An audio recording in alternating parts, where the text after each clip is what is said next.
Hola a todos, mi nombre es Danger Alexander García, estudiante de Ciencia Política en la Universidad Nacional Abierta a Distancia. Entonces, en esta presentación voy a desarrollar la pregunta: ¿qué análisis se puede plantear sobre el Estado en Colombia y América Latina? Entonces, para abordarla, primero voy a hablar de cómo se construyó el Estado moderno en América Latina, luego hacer unas críticas desde el enfoque, de los enfoques, ¿no? Marxista, anarquista y el enfoque de género. Y finalmente se dará un análisis de la relación entre el cumplimiento de los derechos ciudadanos, especialmente en Colombia. Entonces, en primer lugar, el Estado moderno en América Latina no se puede entender solamente como una estructura jurídica o una estructura política. Tiene que hacerse un análisis desde el desarrollo histórico, económico y social que has tenido en base a, o marcado más bien, por sus desigualdades, los conflictos y las relaciones de poder. Entonces, al hablar del desarrollo del Estado moderno en América Latina, entonces, bueno, ahí como para mencionar, el Estado moderno en América Latina surge después de ciertos procesos de independencia que sufrieron en el siglo XIX, pero aún así las nuevas repúblicas no logran construir democracias plenamente estables o incluyentes. Entonces, a pesar de que se abandona el dominio colonial, muchas de esas estructuras de desigualdad siguieron, ¿no? Y continuaron.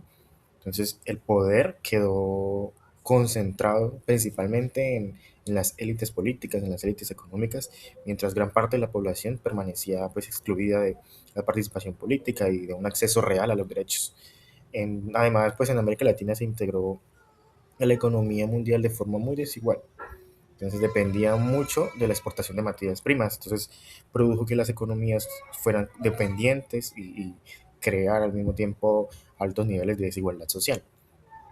Autores vinculados a la teoría de la dependencia y a la CEPAL entonces explican que la región quedó ubicada en una relación centro-periferia, donde los países industrializados concentran el poder económico mientras América Latina mantiene pues una posición de subordinación.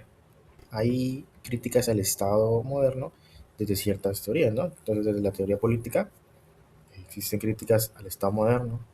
Entonces, podríamos decir que Hobbes consideraba que el Estado era necesario para evitar el conflicto y garantizar el orden social. Sin una autoridad fuerte, entonces predominaba la desconfianza, la violencia, ¿no? Aún así, pues otros enfoques critican la manera en que el Estado funciona realmente. Entonces, desde el marxismo, el Estado no es neutral, sino que es históricamente protegido y ciertos intereses económicos dominantes. Y pues obviamente eso reproduce desigualdades sociales. Por ejemplo, en el curso vimos una película que llama El joven Karl Marx. Entonces ahí se observaron cómo las leyes y las instituciones terminan favoreciendo la propiedad privada y la explotación laboral. En el enfoque desde el anarquismo, esta crítica va un poco más lejos porque empieza a considerar que toda forma estatal implica dominación y concentración del poder. Por eso propone que las formas de organización social sean más horizontales. Y pues desde un enfoque de género, eh, se cuestiona cómo el Estado históricamente ha invisibilizado las violencias y desigualdades que afectan especialmente, principalmente a las mujeres. Entonces en Colombia esto se evidenció durante el conflicto armado, pues, donde muchas mujeres sufrieron desplazamiento, violencia sexual, exclusión. Ahora, Colombia y los derechos ciudadanos.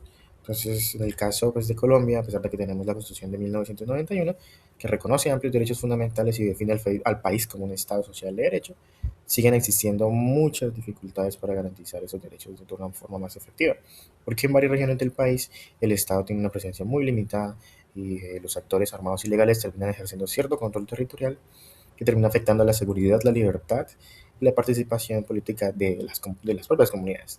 Entonces, obviamente nos muestra esto que hay una diferencia entre el reconocimiento legal de los derechos y pues que pueda cumplirse realmente. Entonces, otro ejemplo, por ejemplo, muchas personas todavía enfrentan en el país dificultades para acceder a salud, a educación, a justicia, a condiciones dignas de vida. Y obviamente las desigualdades económicas siguen siendo una limitante para que para la ciudadanía plena, ¿no? Entonces, se puede decir que en Colombia hay una democracia formal, pero con profundas limitaciones estructurales relacionadas con la desigualdad, la violencia y con la debilidad institucional. Y a modo de conclusión, entonces el Estado moderno en América Latina y Colombia pues representa una estructura muy compleja, muy contradictoria. Entonces, por un lado tenemos eh, pues, que ha permitido bases democráticos, el conocimiento de derechos y construcción institucional, pero por otro lado sigue teniendo problemas históricos como la desigualdad social, la concentración del poder y dificultades para que se puedan garantizar plenamente los derechos ciudadanos. Las teorías, ¿no? Desde las que analizamos, nos dicen que el Estado no puede entenderse únicamente como una institución política, tiene que también entenderse como un espacio donde existen disputas por el poder, la participación y la justicia social. Por eso, pues, muchos de los desafíos, bueno, uno de los desafíos que enfrenta América Latina sigue siendo que se fortalezcan sus instituciones democráticas y que sean capaces de garantizar derechos de manera efectiva para poder reducir las desigualdades estructurales que hasta el día de hoy siguen persistiendo. Muchas gracias.